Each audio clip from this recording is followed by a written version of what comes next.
কিন্তু তেওঁলোকৰ এই সপোন সমাজে সম্পূৰ্ণ কৰিব নিদিয়ে। কিন্তু HIV মানে যে সমাজৰ বাবে নযোগ্য ব্যক্তি। স্বাস্থ্যৰ ওচৰলৈও যাবলৈ ভয় কৰে সমাজে।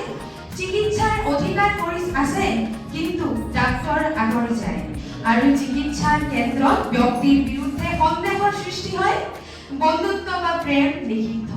তেওঁলোকৰ বন্ধু বান্ধৱ আঁতৰি যায়, কাৰণ যে সমাজৰ বাবে HIV অন্তিম বিন্দু।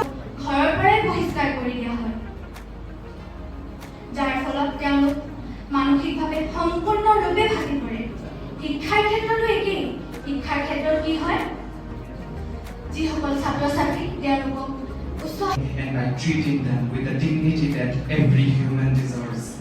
No one should have to suffer in silence because society refuses to comment. বা একুয়ার ইমিউনোডেফিসিয়েন্সি সিন্ড্ৰোমৰ পৰিণত হয়।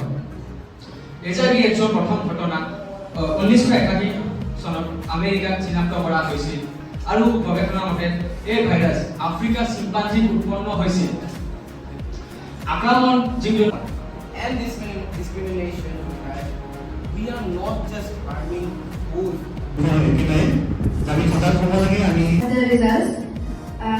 Any cases about the third position? Any cases?